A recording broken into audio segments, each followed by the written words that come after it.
నమస్తే, welcome to Aadya media. ఈరోజు మనతో పాటు స్టూడియోలో ఉంది film senior journalist Imandi Ramarao గారు. నమస్కారం సార్. నమస్తే సార్. ఉదయ్ భాను గారికి లోకేష్ గారు బంపర్ ఆఫర్ ఇచ్చారంటున్నారు, ఏంటి సార్ ఆ బంపర్ ఆఫర్? ఇక్కడ లోకేష్ గారు కంటే ముందు ఉదయ్ భాను బాలకృష్ణ గారికి కనెక్ట్ అయ్యారండి.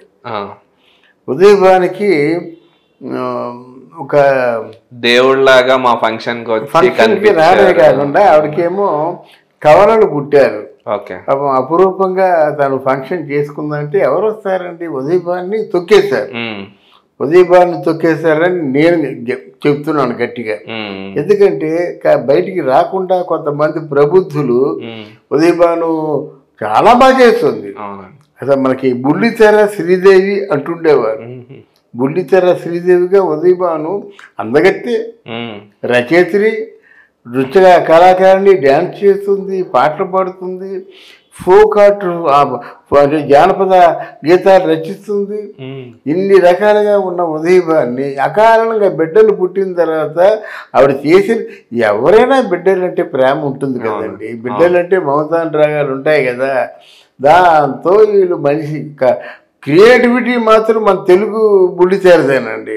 ఇంకా రకరకాల పుకార్లు పుట్టించారు ఆవిడ మీద. ఏదో డబ్బుకేమో ఎక్కువ అల్లరి చేస్తుంది, డబ్బు ఇచ్చినంత వరకు రాదు, లేదు ఇంకా రకరకాల మాట. ఏదో తను ఏదో వాళ్ళకి ఏదో భోజనాలు పెడుతుంది, ఇంకా ఏదో పార్టీలు ఇస్తుంది, ఇట్లాంటివి లేనిపోని పుకారు పుట్టించారండి. ఇప్పుడు మీద పుట్టించిన పుకార్లు ఎక్కడ విన్నానంటే వైజాగ్లో, ఆ ఏరియా కూడా చెప్తాను నేను. వైజాగ్లో ఏంటంటే ఒక మధురవాడ తర్వాత ఐటీ హబ్ ఉంది. ఐటీ హబ్ ఉంటే అక్కడ ఒక 400 గజాలు ఉదయ్ భానుకి ఉందని, అక్కడేమో ఆ ఓనర్ని పల్టీ కట్టి కొట్టించి ఉదయ్ భాను రాయించుకుందని. ఇలాగ అంటే ఏమిటా బిడ్డ అక్కడ ఉంది, మరి ఇక్కడ చూసి ఇంత పుకార్లు ఇంత బ్యాడ్ చలామణి అవుతుంది అనుకున్నాను అనమాట. నిజమే, ఆవిడ వాంటెడ్గా రకరకాల పుకార్లు పుట్టించి, ఇకపోతే ఉదయ్ భాను తాలూకు హస్బెండ్ మాటగారి కాదు, అది ఏదో పిల్లలు వాళ్ళకి మామూలుగా ఉండేవాడు, కానీ మాట తిరిగి చెప్పి ఎత్తుకు పైకెత్తేసి నువ్వు ఇండిపెండెంట్గా ఉండు, నేను ఇండిపెండెంట్గా ఉంటాను, దెబ్బ రక్తాన్ని రక్తం, ప్రాణాన్ని ప్రాణం కాదు, చక్క బెడ్లు పోషించుకున్నారు.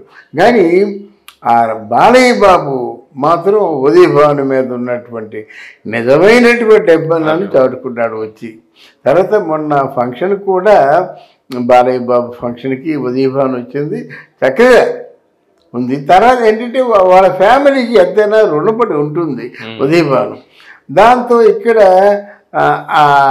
తను ఎంచుకున్నటువంటి ప్లాట్ఫారం డయాజ్ ఏంటంటే, మీరు వచ్చి దాని పేరండి యువగలం వినిపించడం మాత్రమే కాదు, చాలా సామాజిక వర్గాలు ఉన్నాయి. సామాజిక వర్గానికి వాళ్ళ సామాజిక వర్గానికి సంబంధించిన సమస్యలు ఉన్నాయి. మీరు ఇంతవరకు ఎవరు పట్టించుకోలేదు. రాజకీయ నాయకులు, మీరు రాబోయే రాజకీయ నాయకులకి ఏదో రిప్రజెంట్ చేస్తున్నారు. తెలుగుదేశం పార్టీ తరఫున మీరు సారథ్యం వహిస్తున్నారు కనుక మీరు బీసీలకి ఏమి చేయదలుచుకున్నారు అని బీసీల తరఫున ప్రశ్నలు వేసేటువంటి డయాజ్ పుచ్చుకుందన్నమాట. అది లోకేష్ బాబుకి బాగా కనెక్ట్ అయిందన్నమాట. ఎందుకంటే మీరు మాకు ఇది కావాలని ప్రజలు అడగలేదు, కానీ ప్రజల్లో ఉన్న సమస్యలు ఏమిటి, బీసీలు ఎక్కడ అనగారిపోతున్నారు, ఎక్కడ ఏ న్యాయం కావాలనుకుంటున్నారు, ఇవన్నీ మాత్రం తను చక్కగా ఇన్ఫర్మేషన్ని సేకరించి ఆ చర్చనీయాంశంగా పెట్టింది. లోకేష్ కూడా చాలా బాగా ప్లే చేయదన్నమాట. బహుశా ఆవిడకి చాలా మంచి పదవి ఉంటుంది. అంటే ఎలక్షన్స్ ముందు ఆవిడ ప్రచార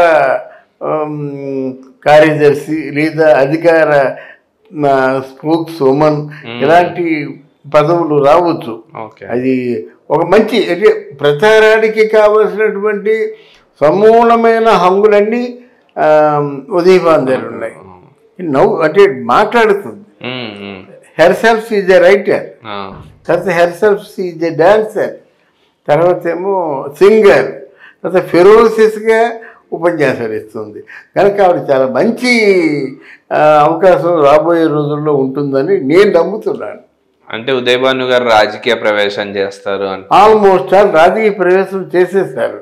ఆవిడ వాగ్దానం కూడా ఇచ్చేశారు. డెఫినెట్గా స్పోక్స్ ఉమెన్గా ఉంటుంది. తర్వాత ఎంతకాలం ఈ 10 ఏళ్ళలో ఎంత అయింది కదా, ఈ 10 ఏళ్లలో ఏమీ సంపాదించుకోలేకపోతే అంతకు 10 సంపాదించేటువంటి అవకాశాలు కలుగుతున్నాయి. ఎవరైతే అవమానించారో రూమర్స్ స్ప్రెడ్ చేశారో వాళ్ళకి ధీటుగా ఉదయ్ భాను నాకు ఎందుకంటే మానసికంగా దగ్గర. ఉదయ్ భాను ఒక దగ్గర డ్యాన్స్ నేర్చుకుంటుండేది. ఎవరు ధర్మరాజు అని ఒక డ్యాన్స్ మాస్టర్ ఉండేవాడు. డ్యాన్స్ మాస్టర్ ప్రభుదేవ గురువు గారు. ఆయనేమో మా ఇంటి దగ్గరే ఉండేవాడు. సాయంత్రం అయ్యేసరికి మా ఇంటికి వచ్చేసి ఎక్కడికి వెళ్ళారంటే భానుగారి దగ్గరికి వెళ్ళానండి, అన్నం పెట్టింది, ఈ కూర పెట్టింది, ఇలా తినమని ప్రాణం చేసింది, ముసలాన్ని ఏమి తింటాను, ఇలా విశేషంగా చెప్పుకునేవాడు. అంటే వాళ్ళు అదే కదా ముసలి వయసులో ఆప్యాయతంగా ఎవరు చూస్తారు వాళ్ళని పదే చెప్పుకుంటారు, మరి చెప్పుకునేవారు అనమాట. అలా మానసికంగా దగ్గరగా ఉండేది. అలాగే మా ఫ్రెండ్ ఒకడు ఉన్నాడు, రొల్లు శంకరయ్య అని. ఆ రొల్లు శంకరయ్య గారు నాకు చాలా మంచి ఫ్రెండ్, మా family friend. Harihara chit funds ఉంది ఆయనకి. ఆ చిట్ ఫండ్ ఉంటే ఒక సీరియల్కి ఆయన స్పాన్సర్ చేశాడు. చేస్తే అక్కడ ఉదయ్ భాను గారి తాలూకు ఆ మంచితనాన్ని చెప్పేవాడు అనమాట. అదే ఆవిడ ఆర్టిస్ట్ కాదండి, ఆర్టిస్ట్ అంటే యాక్టర్ అనుకోండి, అలా కాకుండా మన ఫ్యామిలీలో ఒక మెంబర్లాగా ఉంటుంది, అంటే మన యోగక్షేమాలు చూసుకునేటువంటి ఒక ఆడబిడ్డలాగా ఉంటుందని చెప్పేవాడు అనమాట. శంకరి గారు కూడా ఈ విషయం అంతకుముందు చెప్పానేమో కానీ చెప్తున్నాడు అనమాట. ఆవిడ గురించి ఎవరు చెప్పినప్పుడు కూడా మంచిగానే చెప్తారు. అందుకే నేను కూడా ఆవిడ మంచి చక్కని భవిష్యత్తు ఉంటుందని చెప్పగలను. తనకి గుండెల్లో తడి ఉంది అంటే ఆలోచించగలదు. ఆలోచించి ఒక్కసారి తన మనసు బాధగా కలిగినట్టయితే వలవల ఏడ్చేస్తుంది అన్నమాట. ఇట్లాంటి వ్యక్తి కనుక రాజకీయాల్లో కూడా తప్పకుండా రాణిస్తుందని మనం కోరుకుందాం. ఆవిడకి మంచి రాజకీయ భవిష్యత్తు ఉండాలని కోరుకుంటున్నాం. కానీ ఎంతకాలం తొక్కేసిన వాళ్ళు మాత్రం ఒకటండి, ఈరోజు మీరు తొక్కారు, రేపు పొద్దున్న ఆవిడ తొక్కుతుంది, అంతే కదా.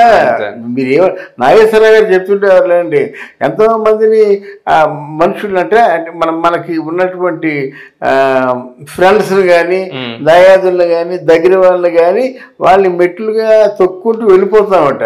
కానీ అనుకుంటున్నాను వాళ్ళని మెట్లుగా తొక్కుంటూ వెళ్ళిపోతున్నామని, నీకు తెలియకుండా నువ్వు కొంతమందికి మెట్లు అవుతావు, అది మర్చిపోవద్దు. నిన్ను తొక్కుంటూ వెళ్తుంటారు, అది నువ్వు గమనించావు అని అనేవాడు నాగేశ్వరరావు గారు. అలాగే చూద్దాం, చరణం ఇది. అంతే. Thank you sir. Thank you.